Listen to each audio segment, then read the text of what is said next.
Bien, muy buen día, buena tarde, buena noche. Eh, Intentamos recomenzar una serie de videos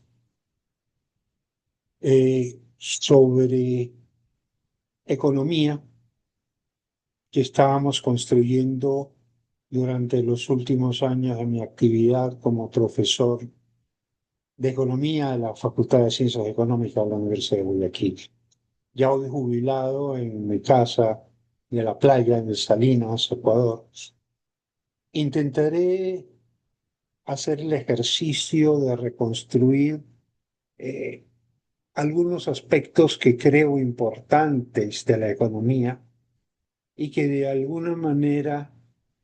eh, están presentes en esa polémica siempre permanente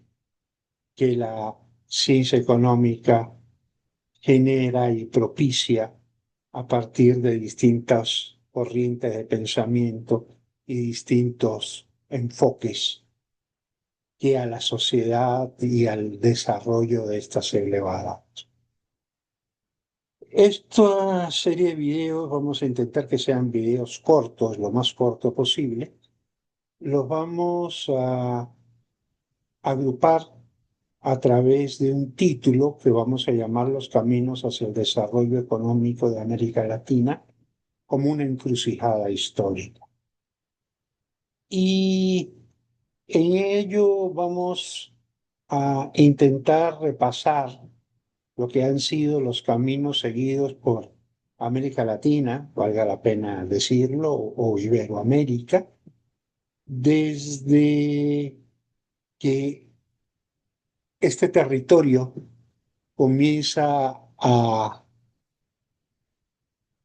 ser incorporado a la economía mundial, pero muy particularmente vamos a hacer énfasis muy especialmente en lo que ha ocurrido después de la segunda mitad del siglo XX. Por ahora, y pues en los primeros videos, vamos a conversar sobre aspectos muy teóricos, pero que son fundamentales para poder entender lo que son los planteamientos económicos y especialmente el enfoque que damos a nuestro análisis. Empezamos en este video, en este primer video, con lo que son los fundamentos axiomáticos a considerar precisamente en nuestro análisis y en el desarrollo de esta serie de videos que vamos a presentar. Fundamentos axiomáticos de la economía. Pues sí, toda disciplina que merezca ser calificada como ciencia o que aspiramos sea calificada como ciencia, necesariamente se desarrolla a partir de un axioma, es decir,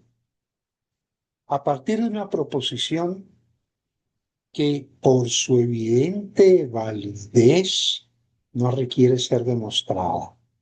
condición de la cual la economía, como disciplina que pretende ser científica, no debería de escapar. La idea de que los recursos espontáneamente disponibles en la naturaleza son insuficientes para satisfacer las necesidades de la especie humana constituyó la base axiomática sobre la cual los pioneros de la economía, de la ciencia económica como Adam Smith y como Thomas Malthus, construyeron sus propias teorías.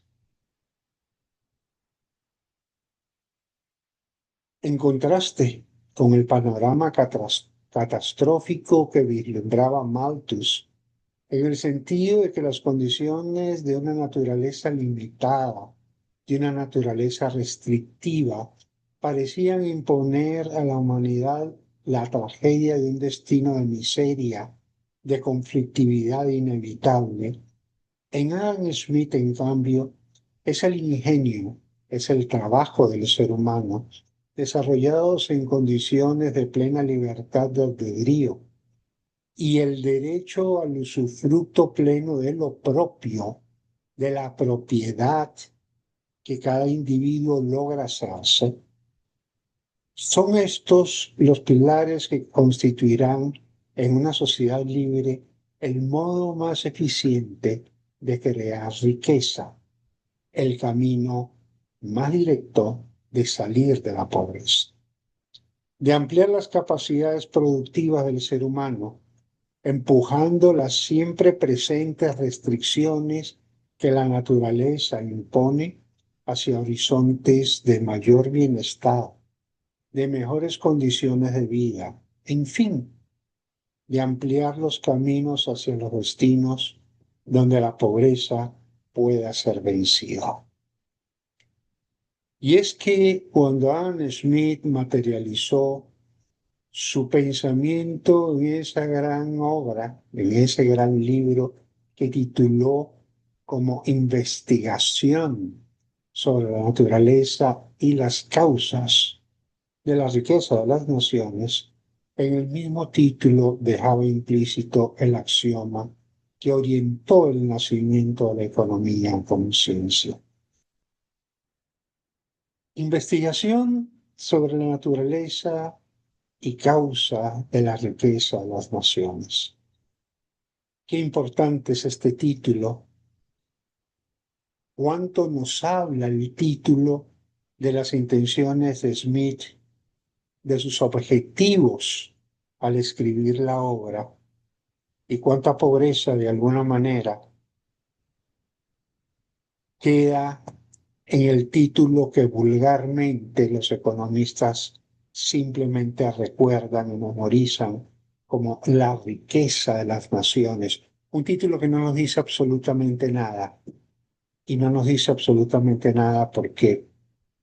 el objetivo de la obra que Adam Smith incluye en su propio título,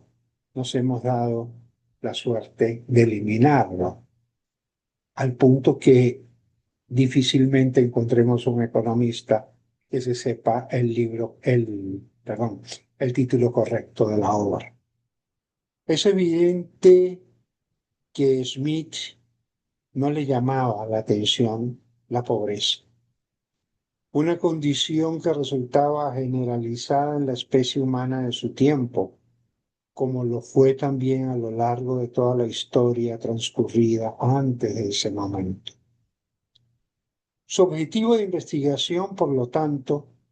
apuntaba a la capacidad del ser humano como núcleo de la sociedad para vencer sus propias limitaciones, creando nueva y abundante riqueza. Así pues, en el interés de Smith, el objetivo de su trabajo de investigación nunca fue la pobreza. Sí lo fue, en cambio, el descubrir la naturaleza, pero sobre todo entender las causas, es decir, los caminos que permitían a algunas naciones de su época alcanzar niveles de bienestar más elevados que el común de las naciones, creando riqueza como medio para salir de esa natural y generalizada pobreza de su tiempo. La investigación de Smith, pues, se centraba en la naturaleza misma de la condición humana, avanzando en la satisfacción de las necesidades de tal especie, un proceso que comenzaría a hacerse mucho más evidente a partir de la revolución industrial, que tomará inusitada fuerza y empuje pocos años después de la publicación de la obra antes mencionada. Más allá del hecho cierto de que para 1776, año en que publica el libro ya comentado, la revolución industrial apenas se encontraba en sus albores, situación histórica que llevó a Smith a centrar toda su teoría del valor en el factor trabajo. Fue en su visión de mercado como ese espacio donde la mano invisible logra la más eficiente asignación de recursos escasos, a partir de donde Smith parece develar los fundamentos de una nueva realidad futura. Un instante único de la historia donde la humanidad empezará a vencer las limitaciones de la pobreza. Un escenario que se hará evidente a partir de la tercera década del siglo XIX, un momento de la historia que Smith no alcanzará a vivir. Ya en el siglo XIX, en ese mundo donde el desarrollo acelerado del conocimiento y de las ciencias daba paso al surgimiento del capital industrial, como ese factor productivo capaz de potenciar el trabajo, modificando su productividad, ya no serán las limitaciones de la naturaleza lo que anclará al ser humano a la pobreza. Sí lo será en buena parte del mundo el arrastre de sistemas económicos arcaicos vinculados a la existencia de castas, donde la movilidad social parece detenerse e incluso desaparecer. Frente a prejuicios arraigados en la superestructura social y donde la riqueza del Estado, en muy cercana identidad con los gobiernos, parece ser el objetivo fundamental de tales economías. Verdaderas herencias de un pasado remoto, remozado en su envoltura con pinceladas de modernidad, que en amplios territorios del mundo, incluida la América ibérica, parecerán y permanecerán en el tiempo como cultoras de un mercantilismo vetusto, en perfecta simbiosis con ideologías autocalificadas de científicas, superadas, eso sí, muy ampliamente por la realidad de sus propios fracasos, aunque siempre presentes en el arsenal estratégico de tantos políticos como de los intereses imperiales de los siglos XX y siglo XXI. A lo anteriormente dicho, se suman poderosos tumultos sociales de carácter parasitario, tumultos cada vez más grandes, cada vez más pesados, cada vez menos productivos, que serán los verdaderos causantes de los verdaderos protagonistas de crisis económicas cada vez más frecuentes, cada vez más profundas, cada vez más difíciles de superar a partir especialmente de la segunda mitad del siglo XX, donde nuevamente Iberoamérica será